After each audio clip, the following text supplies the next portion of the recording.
નમસ્તે મિત્રો, સ્વાગત છે તમારું મારા આજના આ નવા વિડીયોમાં. મિત્રો, આજે આપણે બનાવીશું ગોટાલા ઢોસા. તો ઢોસા બનાવવા માટે સૌથી પહેલાં તો આપણે બેટર તૈયાર કરવાનું છે. તો ઇઝી બેટર આપણે બનાવવા માટે સૌ પહેલાં તો ચોખા 3 વાટકી લીધા છે, 1 વાટકી ચણાની દાળ અને 1 વાટકી આપણે અડદની દાળ લીધી છે. આ બધા જ ચોખા અને દાળને સૌ પહેલાં તો આપણે જાડા વાસણમાં લઈ અને ગેસ ઉપર સારી રીતે 15થી 20 મિનિટ માટે ધીમા ગેસ ઉપર શેકી લઈશું. ત્યારબાદ શેક્યા પછી એને ઠંડુ થવા દઈ અને એને મિક્સરમાં ક્રશ કરી અને એનો પાવડર બનાવી દઈશું. તો મિત્રો, મેં એને મિક્સરમાં ક્રશ કરી અને તૈયાર જ રાખ્યું છે. આપણે જ્યારે પણ ઢોસા ખાવાની ઈચ્છા થાય ત્યારે આપણે આને 3થી 4 કલાક પલાળી અને ફટાફટ ઢોસા ઉતારી શકીએ છીએ. એટલે આ રીતે પ્રોસેસ કરી અને તમે મિક્સરમાં ક્રશ કરી અને આવી રીતે એરટાઈટ જારમાં ભરી અને ફ્રીજમાં રાખી શકો છો. તો આપણે આમાંથી ઢોસા બનાવી શકીએ એટલું આપણે લોટ લઈ લઈશું.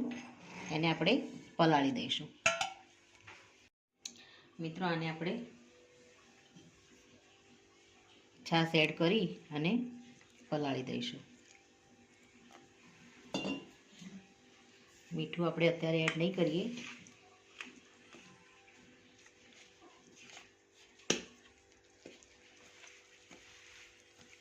થોડું આપણે વધારે છાશ એડ કરી અને પલાળીશું, જેથી કરીને લોટ છાશ છે એ પી જશે. આપણે રેસ્ટ આપીશું ત્યારે.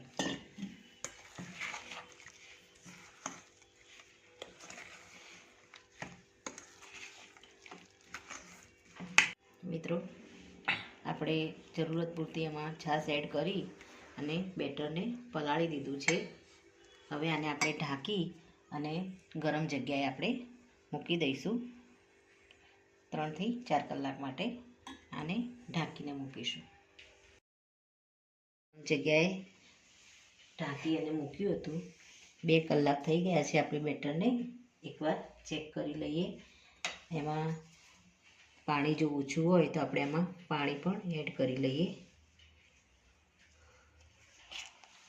મિત્રો, એકવાર હલાવી લઈશું બેટરને અને એમાં 1 ચમચી પૌવા, 2 ચમચી સોજી અને 1 ચમચી મેથી એને આપણે શેકી અને એનો પણ પાવડર બનાવી દીધો છે.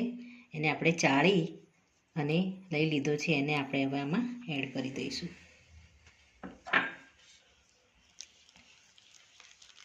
હવે એકવાર હલાવી અને જરૂર પૂરતું પાણી એડ કરી અને ફરી અને કલાક માટે ઢાંકી દઈશું.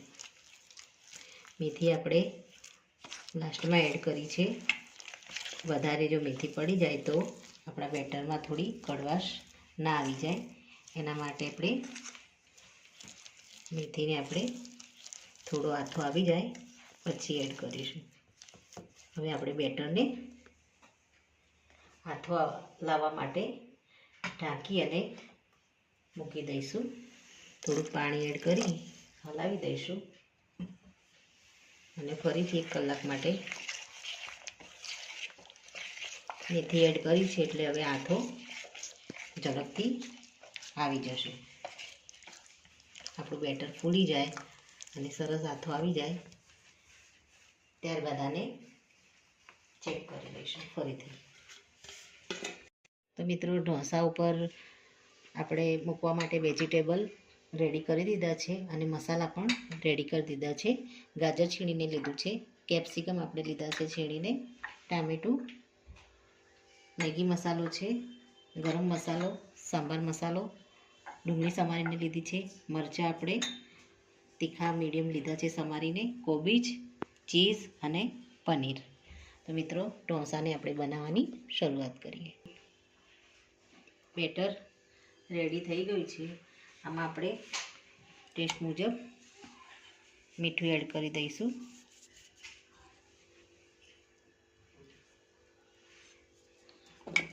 અને ઈનો આપણે એડ કરી દઈશું.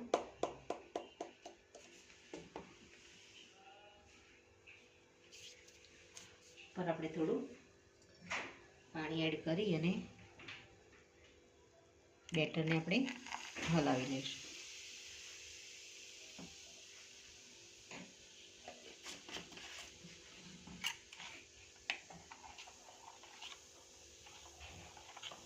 તો મિત્રો આપણું બેટર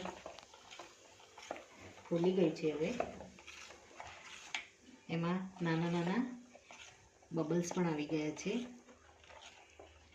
હવે આપણે ઢોસાને ઉતારવાની શરૂઆત કરીએ. મિત્રો પહેલાં આપણે તવાને તેલ લગાવી અને સાફ કરી લઈશું.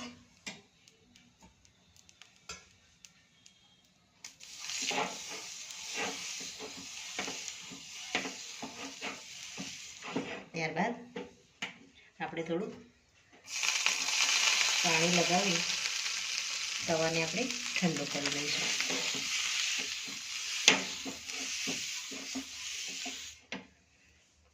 હવે આપણે બેટરને એમાં પાથરી અને ઢોસો ઉતારવાની શરૂઆત કરીશું.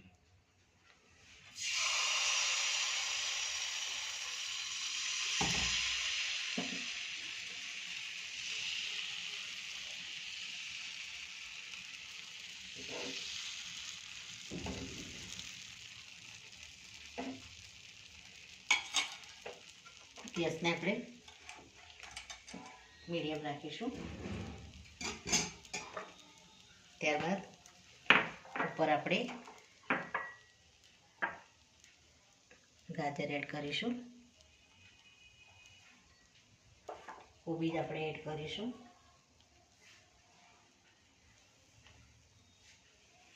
ત્યારબાદ ડુંગળી એડ કરીશું. ત્યારબાદ ટામેટાં એડ કરીશું. ત્યારબાદ લીલા મરચાં એડ કરીશું. હવે આપણે ચીઝ એડ કરીશું.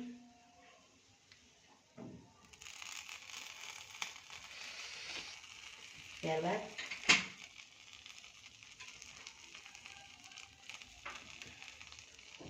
મેગી મસાલો એડ કરીશું.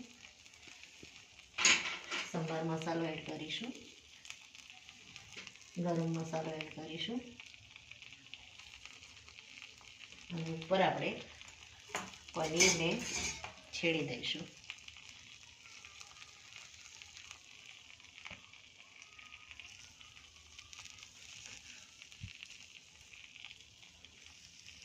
હવે આપણે ઉપર ધાણા જીરું એડ કરીશું. થોડી આપણે હળદર એડ કરીશું. લાલ મરચું એડ કરીશું. મરી પાવડર થોડો આપણે આમાં એડ કરીશું અને જીરું પાવડર એડ કરીશું. અને બધા જ મસાલાને આપણે ઢોસામાં મિક્સ કરીશું.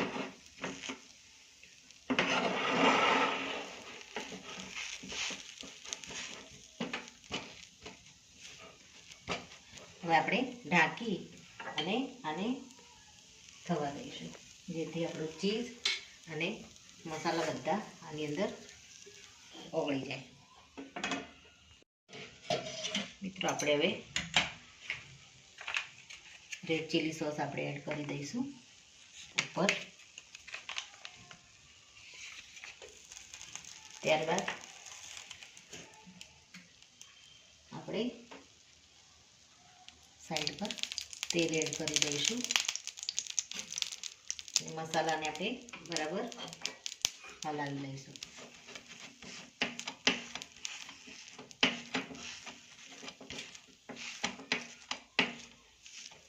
તો મસાલા એકદમ સરસ આની અંદર મિક્સ થઈ ગયા છે.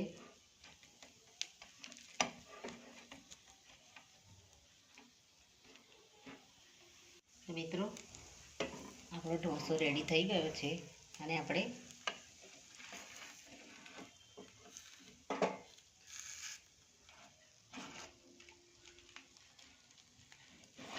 આ રીતે ફોલ્ડ કરી અને સર્વ કરી લઈશું. આ રીતે આપણે બધા ઢોસાને તૈયાર કરી લઈશું.